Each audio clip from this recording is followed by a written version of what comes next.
where does he rank in there amongst the three quarterbacks? I'll ask you that general question to start out with. What's the quarterback room look like depth chart-wise? By the way, before I even get into that, I was almost like, my eyes almost fell out of my head with some of the takes I saw once the Gardner Minshew trade was officialized.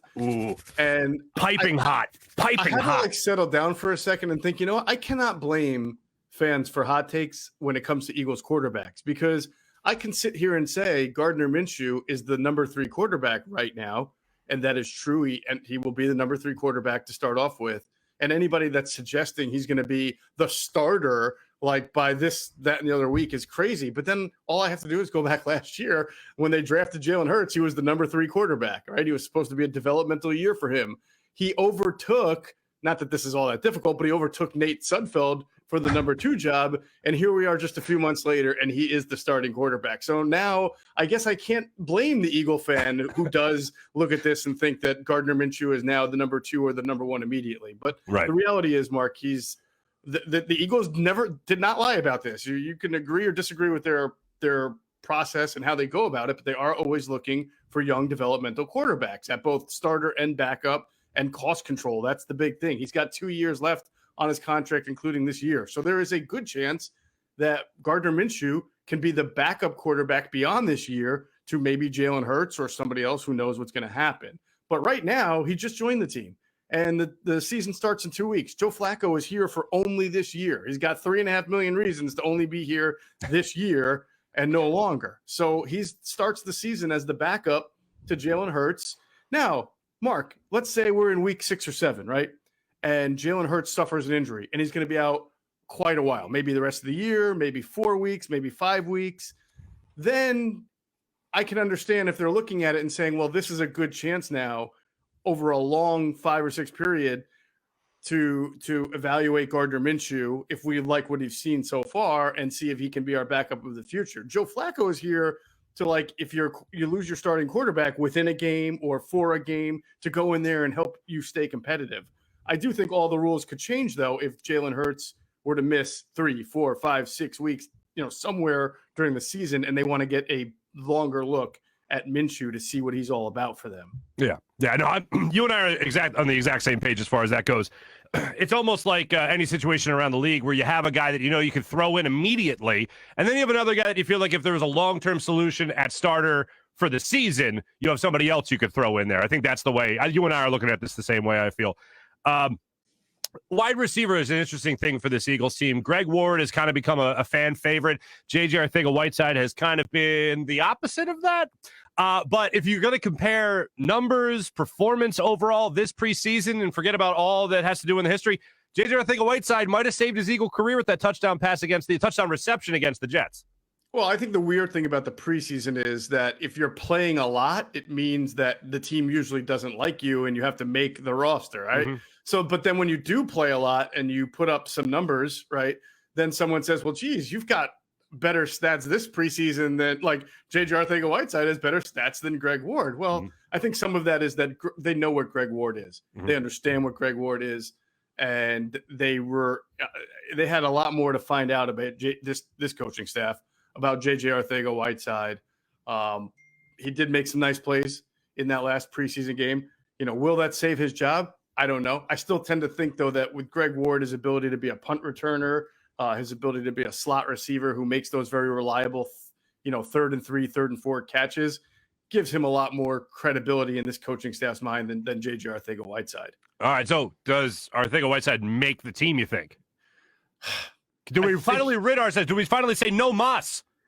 Man, this was one of the toughest things Adam and I had to go through on the 53-man pod, and I'm not sure we totally agree on it, but both of us also know that this thing is a crapshoot and it could go either way. Like, Travis Fulgham is the guy that has more natural talent, right? We saw that on display. Certainly. But he's also the guy that they have to work so hard to keep, focused and get right all the time. Whereas J.J. Arcega-Whiteside has played some special teams, done all right. He's made the catches that have been thrown to him. He may not be what they thought he was going to be, but I don't know that the coaching staff has to spend every last second trying to get the talent out of him. They just may see that, hey, he can be a bottom roster receiver. He can play special teams, which is what a fourth or fifth wide receiver has to do. when it's all said and done, there's a chance neither of those guys make it. Howie Roseman's very aggressive, and let's see what happens not only with the 53 roster, Mark, but the day after when the waiver claims are made, and then you start to see teams swing deals. So these guys could make the team and then be off of it the next day. Anything could happen. Now, I hate to harp on something that's already done, but first and foremost, what side of the fence were you on as far as Jalen Hurts playing in the final preseason game? And in any capacity, were you pro play or were you, no, he can't play? Is it fair to say like there's benefits and advantages to both, and that at the end of the day, it's almost, I don't want to say it's a moot point or an argumentless argument, but Andy Reid's a pretty darn good coach, right? I just coined that, by the way. I like that. Argumentless argument. I like that. I'm gonna tell that to my wife. Right, Andy. This is an argumentless argument. Why are we even Let's see how she responds to that one. Get back to me, because then negatively. I'll go ahead and predict negatively. There you go. But no, John Harbaugh plays starters, right? Andy Reid plays starters. These are all very successful coaches. Sean McVay has never played, I think, a starter since he became the Rams coach in the preseason, right? And he's had a pretty successful tenure. He's been to a Super Bowl. So I would just say, since we have no control over it, right? I would say look at why the Eagles do this. They're really big into sports science. And I just mentioned Sean McVay. When Sean McVay got there, their head of sports science and medical was a guy named Ted Rath. Well, Ted Rath was hired by Howie Roseman, 2 years ago, among the third rechanging of the medical staffs. And so now he's in charge of the Eagles sports science department. So now you're connecting dots, right? And what they did in LA, it's very similar, not completely the same, because Nick Sirianni has played some starters, but similar to what they're doing here. And I think that's what you're going to see. I believe that Howie and Geoff really buy into the sports science, and Nick Sirianni, I don't know how he feels because he's never really articulated it, but you know what? I think he's just going to call it a collective decision and stick with that line, because that's what he's basically said. When you look at Nick Sirianni going through his first camp as a head coach, I've asked some people this before. It's been some pretty good reviews so far. What'd you make of Nick Sirianni's first time as a head coach running camp for this Philadelphia Eagles team? Yeah, I think what I liked, if I'm going to pick something positive, is that he coaches his players. I mean, he doesn't just recommend things. If guys don't do well, he'll get into them, and he will not only just yell at them, but especially with the receivers, which is a position that everybody wants to see developed. I mean, you'll see him getting into the technique, showing the footwork. And I've also seen him at times coaches. That was a big thing that we felt, Adam and I, and Inside the Birds, that Doug Peterson fell short of. When your coaches aren't doing their jobs to the best of their ability, how accountable are you holding them? And at least from plain sight, there were times where I saw, somebody didn't line up right. Nick Sirianni would look at the assistant coach, hey, get those guys together. I thought Jonathan Gannon was the same way. And so that was a positive. He's energetic. I think these are all good things. What we need to find out is how does the Nick Sirianni demeanor, that kind of players coach, that joyful spirit that he's got, how does that play when the Eagles lose a really tough game to Dallas at home or on the road? It doesn't really matter. Or a playoff game. We knew that was Doug's strong point, right? We knew that the players always seemed to rally around Doug. Obviously last year, the bottom fell out, but in general, in his tenure, you would say no matter when the Eagles had their backs against the wall, they fought for Doug. We'll have to see if that's the same they feel about Nick Sirianni. Last thing for you, your almost too early prediction.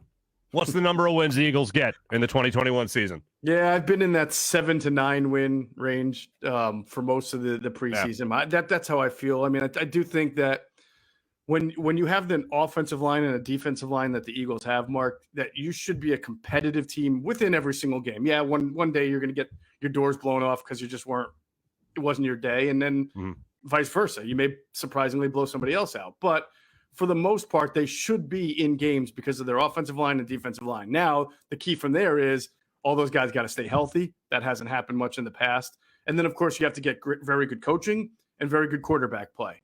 So we'll see. I mean, they have a really tough schedule, especially the first 6 or 7 games. So I think their resolve is going to get tested pretty early. But at the end of the day, I see them in that 7 to 9 win range.